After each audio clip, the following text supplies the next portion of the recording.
What if I told you that everything you've been chasing, peace, joy, and freedom, could be yours not by gaining more but by letting go? Have you ever caught yourself replaying a memory, holding on to a dream that no longer serves you, or fearing a future you can't control? This is the human condition. We cling. We cling to what was, to what might be, and to what we think should be. But here's the paradox. Our tightest grip often leads to our greatest suffering. The harder we hold, the heavier life becomes. Letting go, on the other hand, is liberation. In this video, we'll embark on a journey to explore the power of letting go through ancient wisdom, personal stories, and a transformative parable. This isn't about giving up. It's about releasing what no longer serves you so that you can embrace the fullness of life. Together, we'll explore the nature of attachment, the pain of clinging, and the freedom that comes when we finally release. Stick with me, because what you'll learn might just change how you see the world and yourself. Let's dive in. Why do we hold on so tightly? What drives this need to cling to people, possessions, and outcomes? The answer lies in a universal truth. Humans crave certainty. We want to feel secure, loved, and in control. And when we find something that provides even a glimpse of these feelings, we latch on. But here's the catch. Everything in life is impermanent. Relationships change, possessions decay, and even our own bodies grow old. By clinging to what is inherently temporary, we set ourselves up for disappointment. Buddhism describes this clinging as upadana, the root of suffering. It's like grasping sand with your fist. The tighter you squeeze, the more it slips away. Think about the last time you were truly happy. Maybe it was a new job, a budding relationship, or an exciting opportunity. At that moment it felt perfect, but over time imperfections emerged. The job grew stressful, the relationship became complicated, or the opportunity didn't pan out. We believe our happiness depends on external things, so we fight to keep them. But this fight creates tension, like trying to hold water in your hands. Here's an analogy. Imagine you're climbing a mountain, carrying a heavy backpack filled with rocks. Each rock represents an attachment, your expectations, regrets, and fears. The higher you climb, the harder it becomes to carry the load. The view from the top is breathtaking, but you'll never enjoy it if you're too weighed down to stand upright. This is what attachment does. It burdens us, making the journey of life feel like a struggle. Let me share a personal story. There was a time when I was deeply attached to the idea of success. I believed that achieving a specific goal would validate my worth.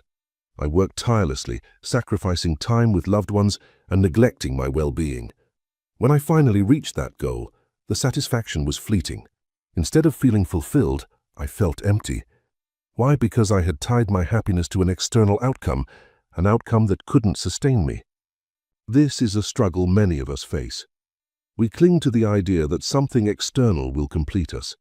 It might be a dream job, a perfect relationship, or even the approval of others. But what happens when we don't get what we want? Or worse, when we get it and still feel unsatisfied? Holding on often leads to suffering. It's like trying to keep a fire burning by clutching the embers in your hands.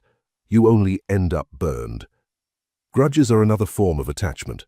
Think about a time when someone hurt you and you couldn't let it go. That anger, that resentment, it didn't punish the other person, it punished you.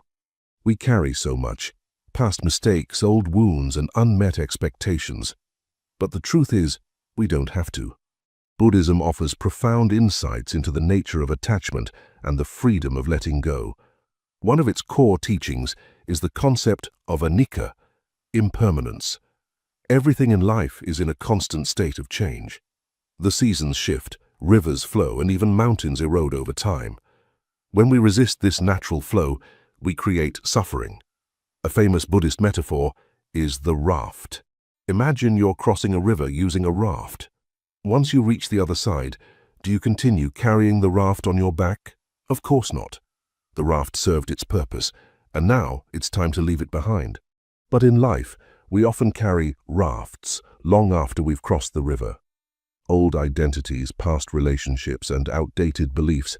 They served us once, but now they weigh us down. Here's another story from Buddhist tradition. A monk was traveling with his apprentice when they came across a woman struggling to cross a river. The monk carried her across, setting her down on the other side. Hours later, the apprentice couldn't hold back his frustration. "Why did you carry that woman? Monks aren't supposed to touch women." The monk smiled and said, "I set her down hours ago. Why are you still carrying her?" This story reminds us that letting go is an internal process. It's not just about releasing physical objects or relationships. It's about releasing the mental and emotional weight we carry. Letting go doesn't mean you stop caring. It means you stop clinging. Let me share a powerful parable that illustrates the transformative power of letting go. There was once a farmer who owned a beautiful horse. One day the horse ran away. The neighbors came to console him, saying, "What bad luck?"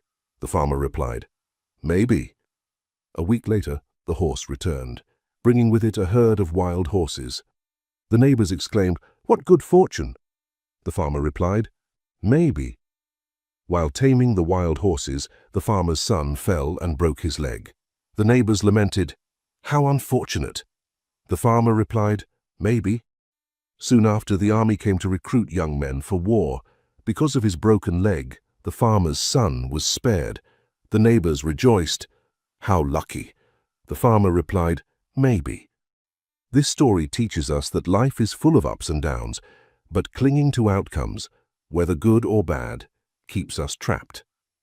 When we let go of labeling events as good or bad, we free ourselves to simply experience life as it unfolds. Another story tells of a master sculptor who created a magnificent statue. When asked how he crafted such beauty, he said, "I didn't create it. I simply removed what wasn't the statue." Letting go is like sculpting. It's about removing the excess, the fears, doubts, and attachments, to reveal the masterpiece within. Now that we've explored the philosophy of letting go, how can we apply it in our daily lives? 1. Recognize what you're holding on to. Take a moment to reflect. What are you clinging to? Is it a past mistake, an unmet expectation, or a fear of the future? Awareness is the first step to letting go. 2. Practice mindfulness.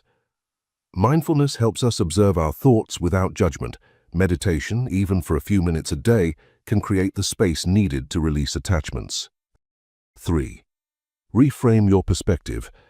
Instead of asking, "Why is this happening to me?" try asking, "What can this teach me?" Shifting your mindset can transform challenges into opportunities for growth. 4. Trust the process. Life has its rhythm. Trust that letting go creates room for new experiences, opportunities, and growth. 5. Simplify your life. Decluttering your physical space can be a powerful metaphor for letting go emotionally. Donate what you no longer use. Release what doesn't spark joy. 6. Forgive. Forgiveness isn't about condoning what happened. It's about freeing yourself from the burden of resentment. Letting go is a practice, not a one-time event. Be patient with yourself.